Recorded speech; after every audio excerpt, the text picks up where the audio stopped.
Hello, folks, and welcome to my little cooking show.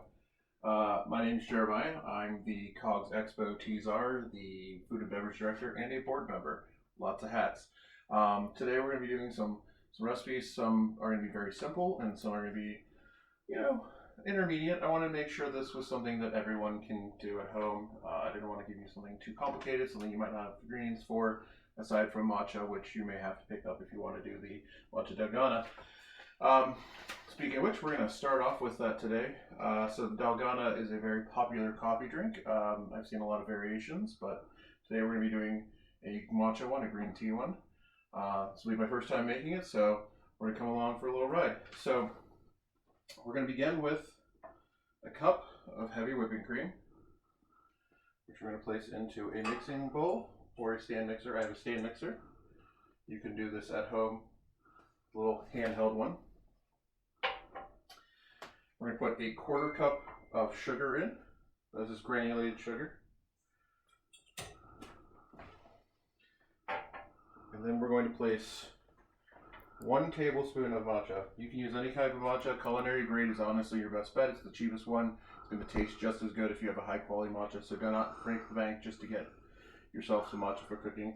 Should be able to find this at any high-end grocery. You can also find it online very easily.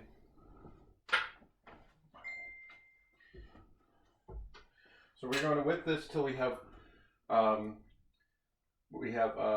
soft peaks. We don't want stiff peaks because stiff peaks are going to end up being a whipped cream. It's not going to mix in properly when everything's said and done. This will take a few minutes. So as this is going, we're just going to work on a couple of the really simple projects.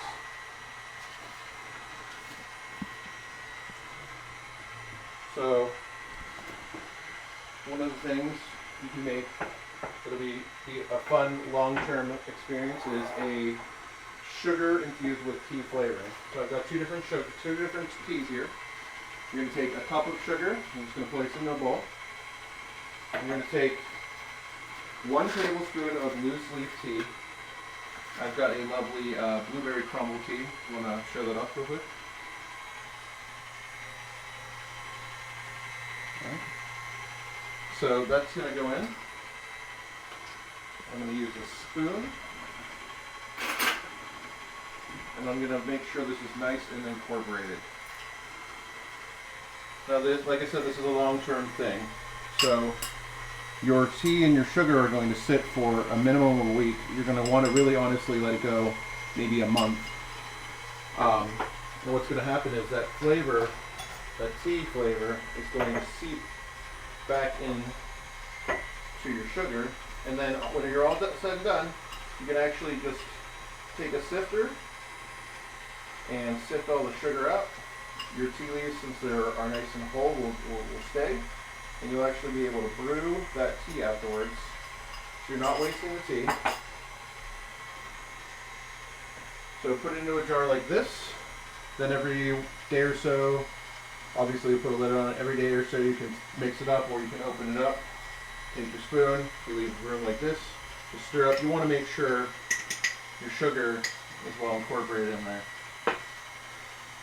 Now, again, this cup of sugar.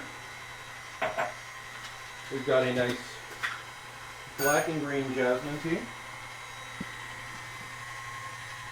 And this is going to give a nice floral note. It's going to be a little more herbaceous.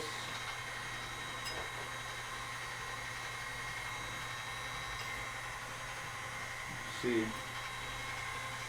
You can notice the tea kind of wants to float at the top, almost like it's avoiding the sugar. So again, you're going to simply let that sit for a week, up to a month. You can even go longer than a month. You want to avoid doing it for too long. The tea leaves, even though they are dry, do have a slight amount of moisture to them. And so, in the interest of food safety, one doesn't want to risk that sugar getting a lot of moisture sucked into it. You want to come over here. You can see our matcha is nice and incorporated. We're not quite at the stiff or the soft peaks yet, but we're gonna get there. Should be a few more minutes. So our next very simple infusion is going to be tea infused salt. So our sugar infused with tea can be used for baking. You can use it to even just flavor your teas. Maybe you just want to add a little flavor. The salt, on the other hand, is going to be more savory. So this one's great for using things that are maybe have a little bit of spice to them, like a tea that has a chili in it, or a smoked tea. So for this one, you want to really grind your tea down. You don't want those leaves completely whole, as you want to actually keep the tea in there. So once again. So this is a lapsang souchong, a black tea that's been smoked, and then this is a green tea with lime and chili. These are both really nice savory flavors. So you're going to put your tea into your bowl. It's going to be 3 tablespoons of loose leaf, which I've ground down to be a lot smaller. And it's going to be a tablespoon of kosher salt. I'm just going to mix it up real nice. Now you can obviously make larger amounts of this. It's going to kind of look like a salt and pepper blend.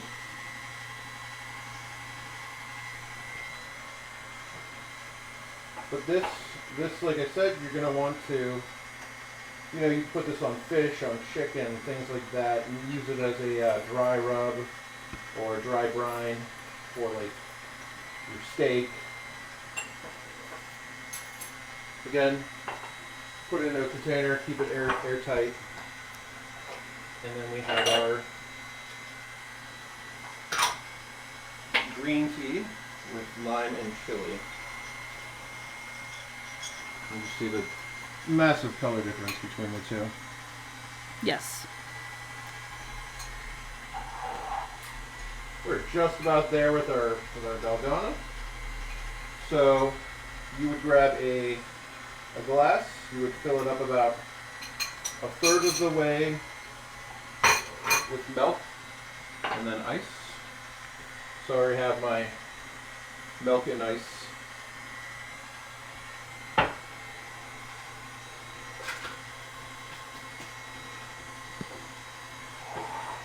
Kick this up just a little bit.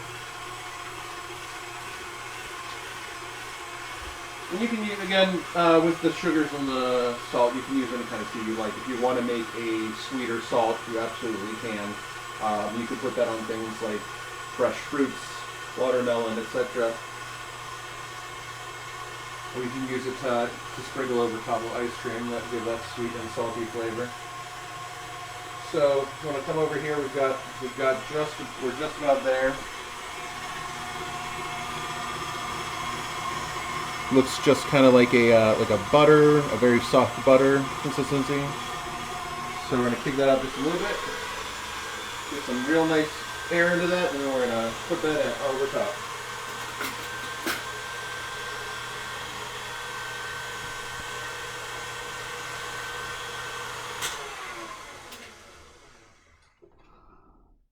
You can see we have a little bit of stiffness where it's going to stick, but not so much where it's going to be hard to mix in.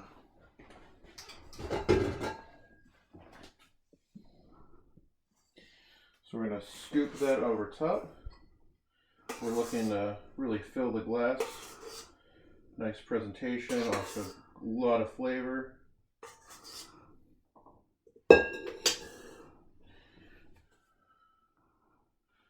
And then when you're ready to drink it, you would just mix it in.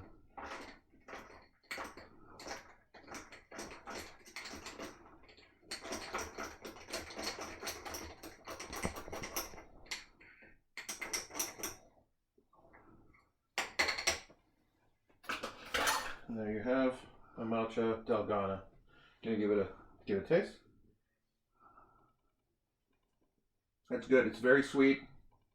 You get that nice the nice kind of vegetal greenness from the matcha, that, you know, that tiny bit of astringency, but not in a cloying way. It's very creamy. It's extremely creamy. The heavy cream obviously is going to add a lot of richness and a lot of kind of fat content to it. I would highly suggest you make this at home. All right.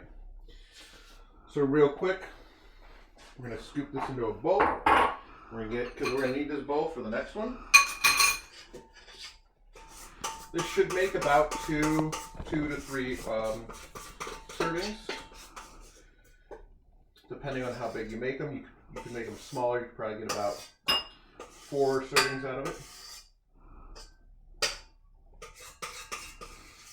Like I said again, if you don't have a stand mixer, you can absolutely do this with a hand mixer. You just want to be careful because you don't want fluff everywhere.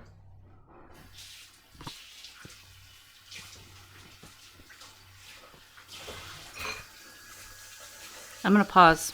Okay. All right. Now that we're cleaned up, we're going to get our paddle attachment. We're going to make some cream cheese.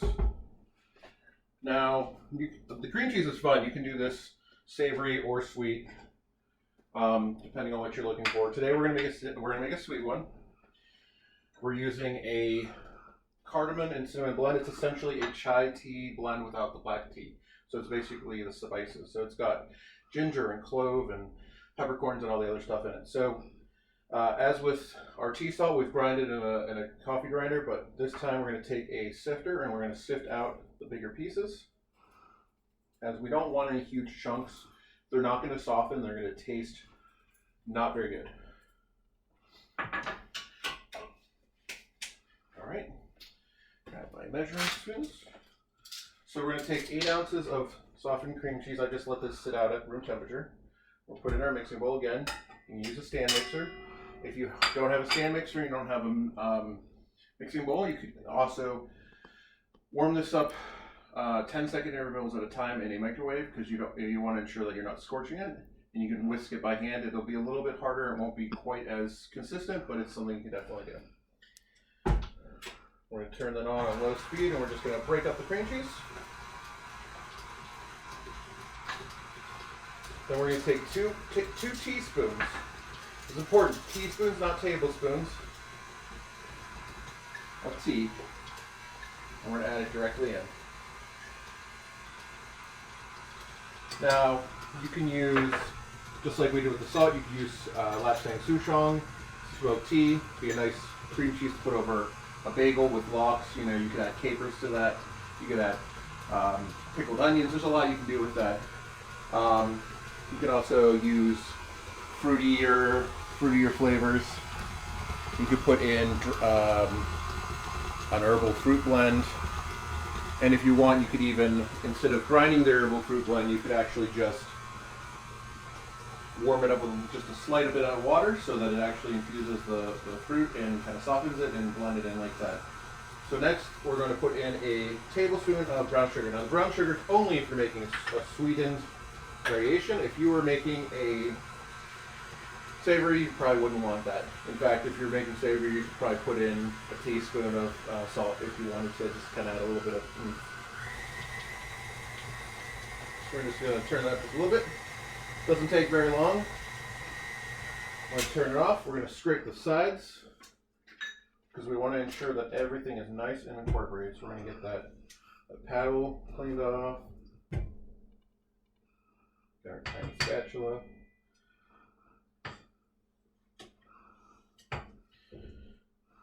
Alright. Because cream cheese and butter are notorious for sticking to the sides. You can see a little bit of that white streak inside of there. We want it to be colored all the way through. You can do Earl Grey tea. You can do a lot. You can basically do anything that your imagination can think of. Do not be afraid to experiment. Earl Grey can honestly be savory or sweet because it's got that nice bergamot. And so the bergamot kind of gives you gives you the duality of citrus fruits where they can be sweet or savory. So got that spun up. I'll turn it off. Once again, clean this off.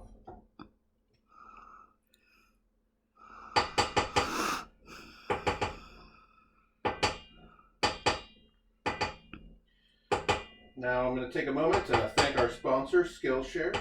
Just kidding, we're not sponsored by anyone.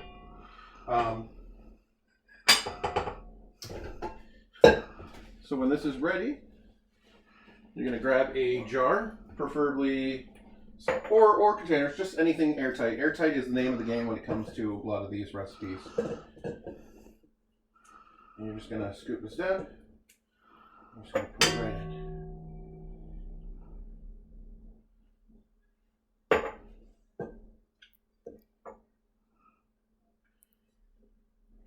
This is going to go in the refrigerator, and you're going to want to let this sit and get cold and kind of firm back up before you use it. Now this is a little bit bigger of a container than I normally use. I just grabbed whatever I had available.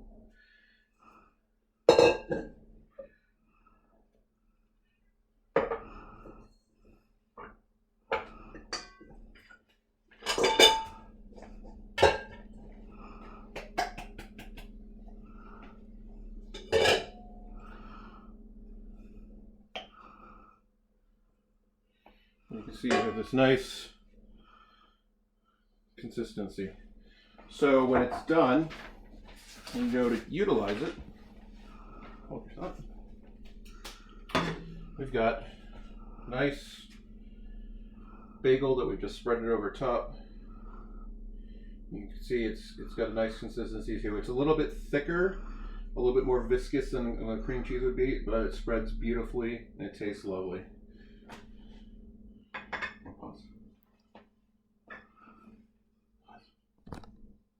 And we're back. Magic of television. We've changed. We're going to be doing our very last one. It's our Earl Grey cookies. It's one of my favorite cookie recipes that I make. It's a shortbread cookie. It's very simple to make. You can make it in a food processor. I prefer to make it actually in the stand mixer, but for today I'm going to make it in the food processor because a lot of people might not have a stand mixer. So we're going to take 2 cups of all-purpose flour,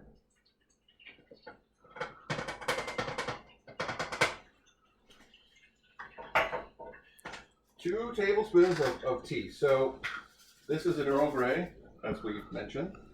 Today I'm using it whole because it will blend in here. I actually prefer to grind my own. You do not need to sift it if you grind it, but I like to grind my own prior. Incorporates a lot better. I think it has a really nice texture, but we're going to do it this way just for simplicity's sake. I want to make sure that's available to everyone. Then we're going to put a little bit of salt. So it's going to be half a teaspoon of salt.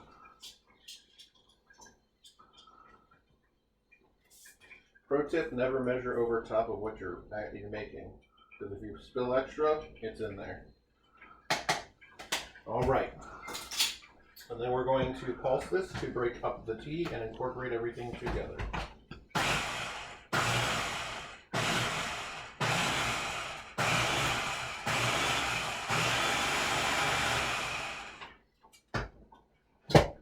Very nice. Kind of spotty. You can see there's still some larger chunks. That's why I like to process mine prior. We'll give this another quick blitz real quick.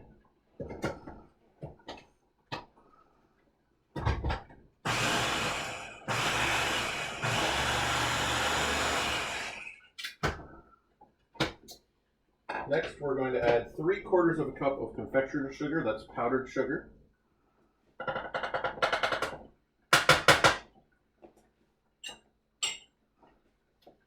As well as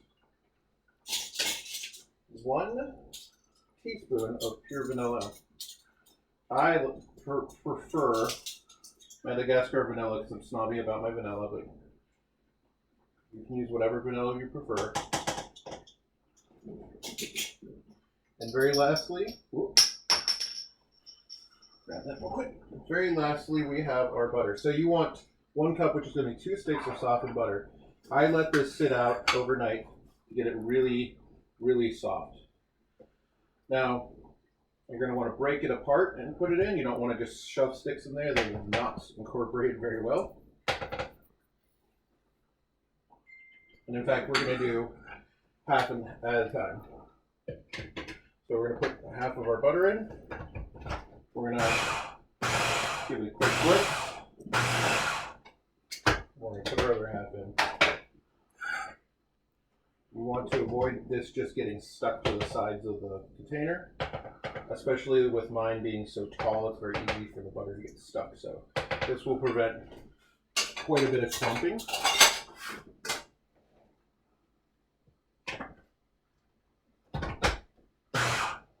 We're going to pulse it again so we get a nice kind of crumbly texture.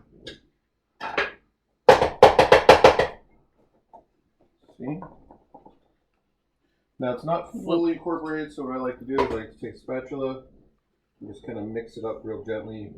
Be careful that you don't want to cut your spatula up on the blades of your food processor. And get in those corners and make sure it's nice and loose. And then I'm going to give it one more pass, blitzing it up.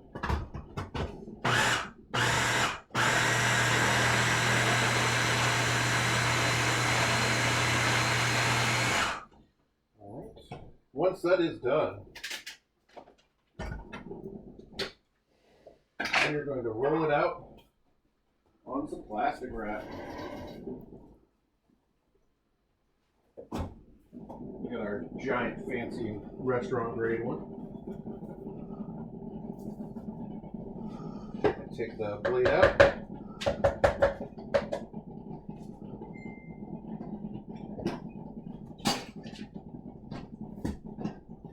Make sure we get all of it.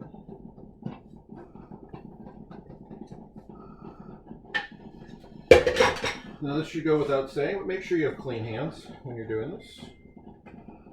You're going to kind of mold it together. You can see it's kind of a soft dough right now. It's a little bit crumbly. We're going to kind of mold it into a log. I'm going to slide it down a little bit. What we're going to do is we're going to take our plastic wrap and we're going to roll it over. We're going to spread it out a little bit more. And then we're going to just keep rolling it up. This is going to get you a nice log. Then I like to shape it so it's a little bit more uniform. Pinching the ends inward because those ends are going to be the ones that want to crumble the most. And then you're going to have nice, you want to come get a good shot of it. Nice log. This is going to want to go into a refrigerator. You want to chill it for at least 30 minutes. The longer you chill it, the harder it will be when you go to cut it. Which is not a problem. You can always put it in overnight. And then in the mornings, you can pull it out maybe 30 minutes to an hour before you want to bake it. But when it's all ready to go, you're going to cut it. You have your log. Now this will show off the difference in color. This is one where I pulverized the leaves prior, and then this one, as you saw, we did it inside. You can see how that's much darker. There's more color because it's more interspersed, where this has more chunks. But once this is ready, take a nice knife. We're just going to cut little coins. They're not going to be perfectly round. It doesn't matter. They're going to be perfectly delicious, and that's all that's going to be important. I'm cutting them about 1/4 of an inch thick. You can cut them a little bit bigger if you'd like, but these seem to be a good size for cooking and for eating. This also gives you the best yield that way. You'll notice when you get towards the end, it's going to get, just like I said before, the end's a little bit crumbly. So you might have pieces that break. We actually got lucky there. So when that's done, we're going to take a cheap baking sheet. You can either spray it with a non-stick spray, or I like to use silicone mats or silpats. I'm going to place them on. You do not have to worry about these sticking together, unlike a traditional sugar cookie or a chocolate chip cookie, these will not flatten out very much. So they will actually retain their shape fairly well, which means you can space them a little bit tighter together. These will go into an oven at 375 degrees. They will cook for 12 minutes. I cook mine for about 15. Ovens will vary, so do keep that in mind. And by the power of TV magic, we have the finished product. They've got a nice, just subtle golden brown color to them. They've got a nice crispness. I don't know if you can pick that up on the thing, but they're delicious. They break apart into this lovely crumb, and they're not too sweet, and they're not as susceptible to drying out in the air, which is very nice. Would definitely suggest making them. I enjoy them greatly. You can do other things besides Earl Grey. Just Earl Grey is a really good flavor pairing for the butteriness of it. And so yeah, I hope that you enjoyed our little cooking segment. I know it was a little bit fast paced, but I wanted to keep things rolling. I wanted to keep it simple. So if you have any questions, you can absolutely reach out to me through COGS or through my personal page, and enjoy. Thanks.